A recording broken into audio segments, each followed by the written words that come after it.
चलिए तो हम लोग बच्चों आज शुरू करेंगे रिप्रोडक्शन का सेकेंड पार्ट, जिसके अंदर हम लोग जानेंगे sexual reproduction in human beings. ठीक है, यानी इंसानों के अंदर सेक्सुअल रिप्रोडक्शन कैसे होता है, कोई भी डिस्टरबेंस नहीं होनी चाहिए, ऐसा आप लोग प्रयास कीजिएगा। ठीक है, तो sexual reproduction in human beings में सबसे पहले हम जानेंगे हम लोग कि सेक्सुअल का मतलब क्या होता है। तो सेक्सुअल का मतलब जिसके अंदर दो पेरेंट्स की आवश्यकता पड़ती है उसको हम लोग सेक्सुअल रिप्रोडक्शन कहते हैं, और जिसमें सिंगल पेरेंट्स होते हैं उसको क्या बोलते हैं, उसको बोलते हैं लोग एसेक्सुअल रिप्रोडक्शन। तो यहाँ पे सेक्सुअल में पेरेंट्स हैं, पेरेंट्स दो हैं, कौन, मेल और फीमेल। तो हमने मेल और फीमेल के बारे में ही इनका कैसे रिप्रोडक्शन होता है, क्या प्रोसेस है, क्या तरीके हैं, कौन कौन से स्टेप्स इन्वॉल्व होते हैं, ये सारी चीजें को देखना है। ठीक है, उससे पहले हम जानना चाहेंगे प्यूबर्टी।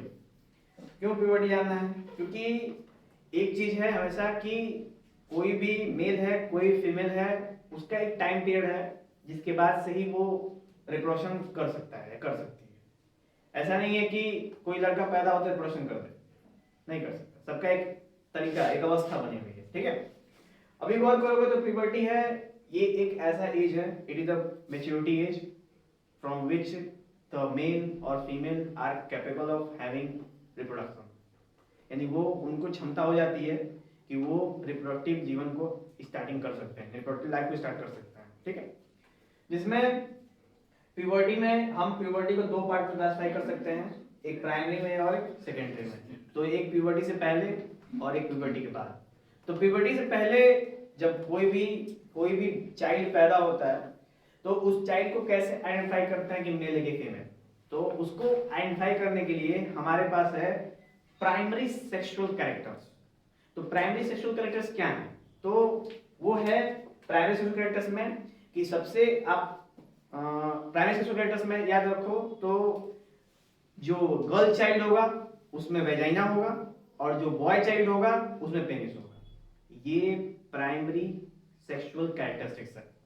इससे डिसाइड हो सकता है कि कौन बॉय है और कौन है गर्ल। लेकिन अगर छोटे से बच्चों को एक आध 2 साल का है, उसको लड़का है और उसको बढ़िया से कुल रंग के टिकली सिंदूर लगा दोगे तो क्लियर नहीं कर पाया कोई उसको देख के कि वो लड़का है कि लड़की है। यानी कि आप उसके पास जो प्राइमरी ऑर्गन्स हैं उसको अगर हटा दो जाए, यानी उसको अगर ना देखा जाए तो कोई डिसाइड नहीं कर सकता कि कौन मेल है और कौन फीमेल है। लेकिन एक वक्त के बाद, एक उम्र के बाद, अब आपको प्राइमरी सेक्सुअल कैरेक्टरिस्टिक देने की आवश्यकता नहीं है। आप यहीं से बता सकते हो, देखे देखे बता सकते हो कि कौन मेल है और कौन फीमेल है।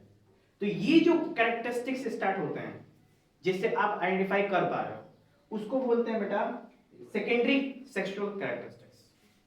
समझ? अब ये सोचने की बात है कि प्राइमरी तो पैदा होने से आ जाती है।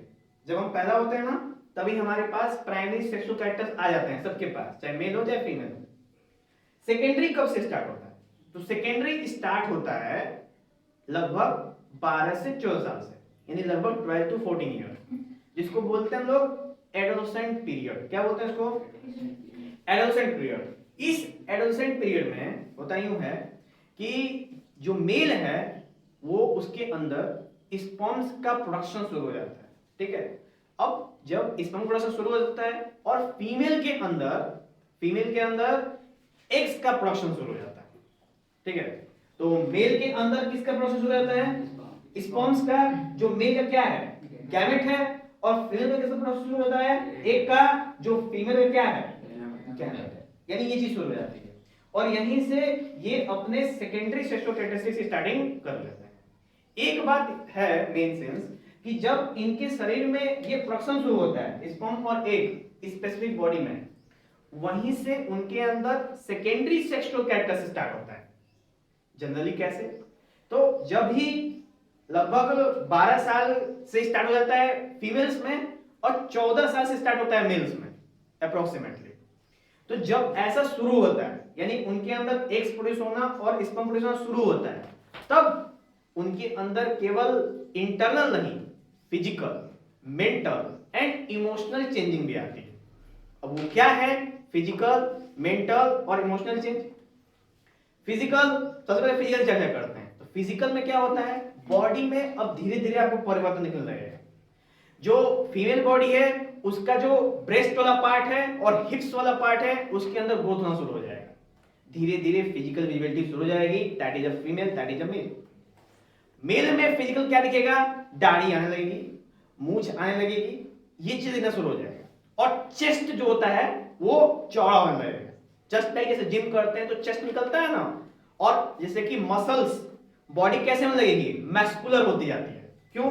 क्योंकि आपके बॉडी के अंदर सेकेंडरी सेक्सुअल कैरेक्टरिस्टिक्स शुरू हो गया, और वो सेकेंडरी सेक्सुअल कैरेक्टरिस्टिक्स अपने साथ क्या प्रोड्यूस करता है, हार्मोन प्रोड्यूस करता है। क्या प्रोड्यूस करता है, हार्मोन। क्योंकि जैसे दिमाग में ना, दिमाग क्या है, पूरा कंट्रोलर है।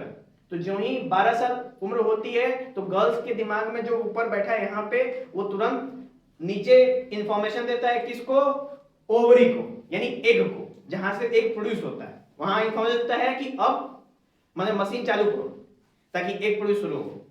और 14 साल की उम्र में बॉयज में ब्रेन कहता है टेस्टिस को, टेस्टिस ऑर्गन है और ओवरी ऑर्गन है, टेस्टिस को बोलता है कि अब स्पर्म काउंट यानी स्पर्म प्रोडक्शन शुरू करो। तो जब शुरू होता है तो ऐसे नहीं कि शुरू होता है खट से अपने से, शुरू होने से पहले सबसे पहले बॉडी को उस लायक लाना पड़ता है। तो स्पर्म प्रोड्यूस होने से पहले, एग प्रोड्यूस होने से पहले मेल की बॉडी में एक हार्मोन प्रोड्यूस होता है, जिसका नाम है टेस्टोस्टेरॉन। क्या हार्मोन है, टेस्टोस्टेरॉन। ये टेस्टोस्टेरॉन पूरे बॉडी को उस लायक बनाता है कि जब स्पर्म प्रोड्यूस हो तो धीरे धीरे परिवर्तन होना बॉडी के अंदर शुरू हो, जिसमें फिजिकल, इमोशनल एंड मेंटल, तीन केस। उसी तरह फीमेल में जो ओवरी होते हैं उनको कौन सा हार्मोन प्रोड्यूस करना होता है, तो उनको प्रोड्यूस करना होता है एस्ट्रोजन नाम। तो जब वो एस्ट्रोजन प्रोड्यूस करता है ना तो पूरी बॉडी उनकी लायक होती है कि हाँ अब हम तैयार हो रहे हैं एग प्रोड्यूस करने के लिए। ठीक है, तो अभी इनके हार्मोन से पूरा बॉडी तैयार हो गया। फिजिकल में हमने बताया आपको कि मेल में चेस्ट वाइडर, मुस्टेच, दाढ़ी, और यहां पे एडम एप्पल देख रहे हैं।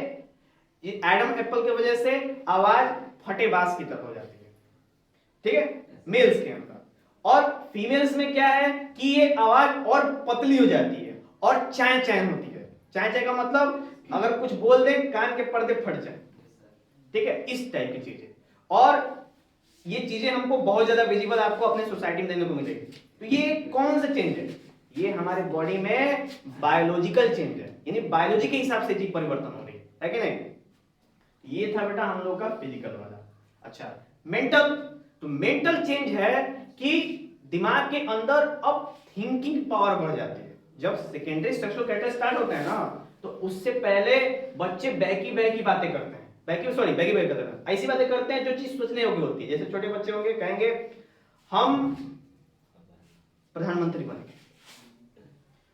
10 में 500 नंबर लाएंगे, बुर्ज खलीफा जीत लेंगे। जब एक बार ये चीज स्टार्ट हो जाती है बॉडी में तब औकात का एहसास होता है, ये आसान नहीं है।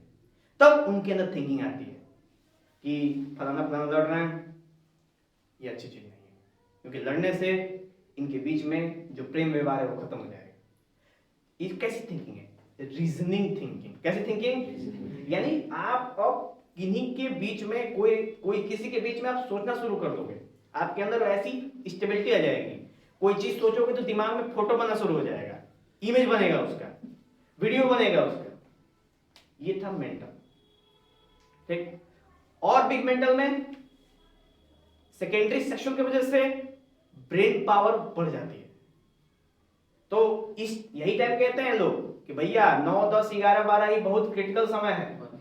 इस टाइम में दिमाग बढ़ जाता है, ठीक है, और आप जिस फील्ड में जाओगे उस फील्ड में क्या करोगे, कमाल करोगे। तो उस टाइम के बच्चे जो सीधी रास्ता पकड़ लेते हैं वो 9, 10, 11, 12 गर्दा मचाते निकल जाते हैं, और जो इधर उधर भटक जाते हैं तो उनके कुछ एग्जाम्पल हमारे यहाँ मौजूद है, ठीक है। तो उनकी स्थिति कैसे जाती है, धोबी के डॉग जैसी, ठीक है, वैसी जाती है। तो किधर की नहीं रह पाते। ये लाइफ में डिसीजन लेना बहुत इंपॉर्टेंट है।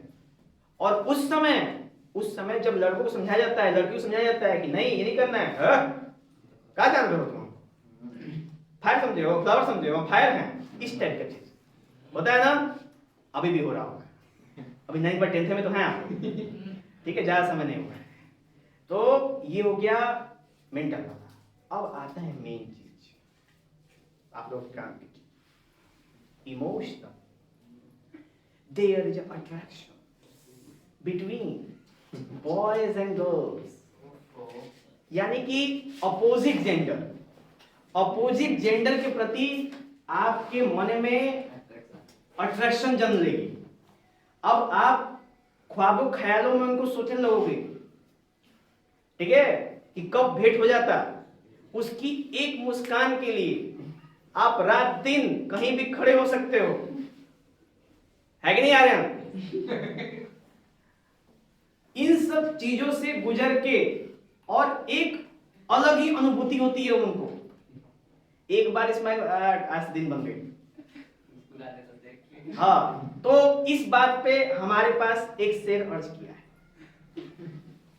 कि लड़कियों का औरों को देख के मुस्कुराना एक अदा है, ठीक है, जो इससे समझ नहीं पाया वो सबसे बड़ा गधा है। समझ में आया बेटा? पीछे नहीं आया? You are most experience person, how you don't know about that? You have no emotions? You are debuying your emotions? Yes, there is debuying your emotions. चलिए ठीक, इमोशंस समझ में आया? अपोजिट जेंडर के प्रति अट्रैक्शन और कस्में, चलो भाग चलते हैं दुनिया छोड़ के, ये दुनिया हमारे प्यार को नहीं समझती है। चांद सितारे भी चलते हैं, हाँ, चांद के पार चलो, तारों के शहर में, बगीचा में, चलिए रहने, अब इसके बाद नहीं बोल सकते हम। चलिए समझ में आया सेकेंडरी सेक्सुअल कैरेक्टरिस्टिक्स? ये था सेकेंडरी वाला पार्ट। अब यही सेकेंडरी पार्ट जो ही आप कैपेबल हो गए, आपके बॉडी में हार्मोन प्रोड्यूस होना शुरू हो गए, अब आप उस लायक हो गए कि तो इस टाइम में हमारी मेंटल, इमोशनल और फिजिकल बैलेंस करना बहुत इंपॉर्टेंट है। जो लोग बैलेंस कर लेते हैं वो लाइफ में बहुत अच्छा करते हैं, ठीक है। जो लोग नहीं कर पाते, भटक जाते हैं, उन्हीं को दिक्कत होती है। इसके लिए सबसे मोस्ट इंपॉर्टेंट है कि इस वक्त में हम पेरेंट्स से कितना नजदीक हो सकते हैं। तो इंडियन पेरेंट्स का बहुत बवाल होता है कि इंडियन पेरेंट्स हमेशा अपने आप को दिखाते हैं कि हम पेरेंट्स हैं और तुम हमारे बच्चे हो, ठीक है, ऐसा जनरली होता है। लेकिन मैक्सिमम क्या होता है, बॉयज को तो समझ में आता है, गर्ल्स का सब सेंस है कि मॉम, तो गर्ल्स की जो मॉम होती हैं उनके संग वो अपनी बातें शेयर कर सकती हैं, ठीक है, जिसकी वजह से वो अपने राइट ट्रैक पे हमेशा रहते हैं। बॉयज के संग बॉयज के फ्रेंड्स, ठीक है, अगर फ्रेंड्स अच्छे हैं, थोड़ा समझदार है, थोड़ा सा बड़ा है, सीनियर है, या उसके कोई भैया भैया हैं, तो उस चीज से उनको अपना कभी कभी लेना चाहिए तरीका कि हमको क्या करना चाहिए आगे, क्योंकि हमारे संग ये घटना घट रही है, हम जब रतिया दिनवा सो रहे हैं तो खाली उसी का यदवे आ रहा है, क्या करें हम, ठीक है। तो इस टाइप की चीजें मन में उठती होती हैं, ठीक है, अभी जो स्थिति है। लेकिन अभी कुछ है वैसा कि नहीं है? है? नहीं है? किसी के पास नहीं है कुछ? क्लियर हुआ बेटा? आगे अब जब आप कैपेबल हो गए हो, यानी कि सब लोग यहाँ पे जितने बच्चे हैं, मैंने उस दिन सही कहा था कि सारे लोग कैपेबल हैं यहाँ पे, ठीक है, बच्चे पैदा करने के। तो वही बात करते हैं। तो पेरेंट्स हैं, मेल है और कौन है? फीमेल। मेल क्या देगा भाई? मेल गैमेट्स देगा। फीमेल क्या देगी? मेल गैमेट्स क्या है? फीमेल गैमेट्स क्या है? अब स्पर्म का शेप ऐसा होता है और एक का शेप ऐसा होता है। स्पर्म में बात करो तो इसको क्या बोलते हैं? हेड। और इसको क्या बोलते हैं? टेल। अब जब ये मूव करता है एक की तरफ, तो एक की तरफ मूव करेगा, और एक बात है, एक बार में एक स्पर्म मूव नहीं करता, लाखों में स्पर्म्स होते हैं। क्योंकि अब आप सोचो कि आप लोग कितने खुशकिस्मत हो, आप लोग, हाँ, आप लोग कितना मशक्कत करने के बाद धरती पे जन्म लिए।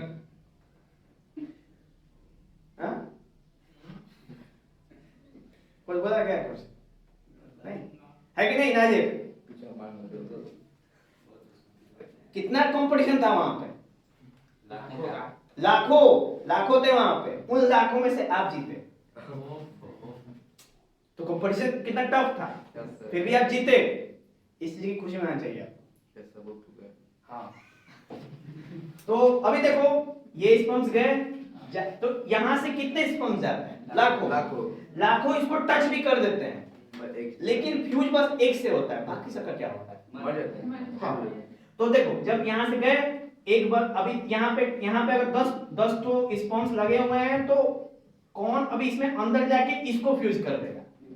जो जाके न्यूक्लियस जाके फ्यूज हो गया, जो ही उससे फ्यूजन हुआ, तो बॉडी हमारी क्या करती है, ब्रेन को पता चलता है कि एक के संग क्या कहते हैं, स्पर्म का फ्यूजन हो चुका है, तुरंत बॉडी हमारी एक केमिकल रिलीज करती है। उस केमिकल से क्या होता है कि जो आसपास के स्पर्म्स होते हैं वो क्या हो जाता है? खत्म हो जाते हैं। नहीं तो अगर एक से ज्यादा स्पर्म फ्यूज करेंगे तो क्या ही पैदा होगा, किसको पता है? ठीक है ना? हाँ, 20-50 को पैदा हो जाए, नहीं 20-50 को नहीं, क्या पता 50-50 पैदा हो जाए। यस सर, हो भी सकता है ना। अब एक से अधिक, अब मान लो एक गर्ल्स का स्पर्म फ्यूज हो गया, एक बॉय का, क्या पैदा होगा? ठीक है, और उसका केस अलग है, उसकी बात नहीं करेंगे। तो यहां पे जाके फ्यूज हुआ, फ्यूज होने के बाद क्या फॉर्मेशन होगा भाई, ये बताओ? तो ये फ्यूज हुआ ना, स्पर्म प्लस एग क्या बनेगा? जाइगोट का फॉर्मेशन होगा। जाइगोट, फिर ऐसे जाइगोट बन गया। अब जाइगोट में क्या होगा? डिवीजन होगा। क्या चीज का डिवीजन होगा? Cell division. क्या होगा?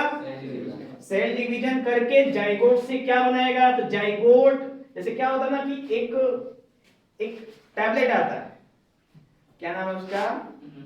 आईपिल 72। क्या होता है? आईपिल 72। इसका मतलब समझते हो? इसका मतलब है प्रेगनेंसी को रोकता है। तो अगर गलती से स्पर्म एक से फ्यूज हो गया तो आपके पास टोटल कितना टाइम है? 72 घंटे। 72 घंटे के अंदर अगर आपने आईपिल दवाई ली तो ये जाइगोट क्या हो जाएगा? नष्ट हो जाएगा। ठीक, अगर 72 घंटे के बाद हो गया तो अब ये आईपिल काम नहीं करेगा। ठीक है, क्योंकि 72 का मतलब कितना हो गया? 24 तिया 72, यानी टोटल कितना दिन? 3 दिन। तो 3 दिन का वक्त होता है। उसके बाद ये जाइगोट किस में कन्वर्ट हो जाएगा भाई? एम्ब्रियो। किसमें? एम्ब्रियो। फिर एम्ब्रियो से क्या बनेगा? फीटस। फिर फीटस से क्या बनेगा?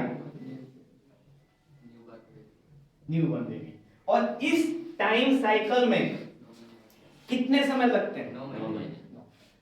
तो जाइगोट बनने में 3 दिन, एम्ब्रियो बनने में 15 दिन, फीटस बनने में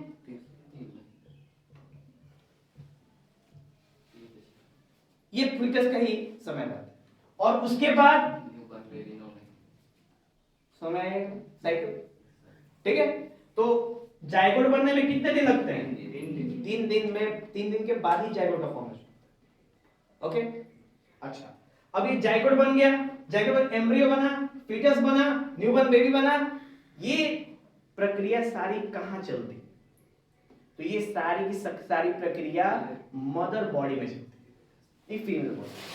ठीक है, फीमेल बॉडी में कैसे होता है, क्या होता है, इसको मैं अभी आपको फिगर के फॉर्म में दिखाता हूं। ठीक है, देखा जाएगा उसको। हमें लगता है कि उसके लिए हमको क्या जानना पड़ेगा, और चलिए तो उसको जानने के लिए हम देखते हैं नेक्स्ट। तो यहाँ पे हमारे पास जो भी मैंने बताया ना, मेल रिप्रोडक्टिव सिस्टम और फीमेल रिप्रोडक्टिव सिस्टम हमारे सामने है। सबसे पहले इनके बारे में डिटेल जानेंगे, क्योंकि अगर पेपर में आ गया तो आपको फिगर बनाना पड़ेगा। ठीक है, और फिगर बनाने पे बायोलॉजी में अच्छा नंबर मिलता है।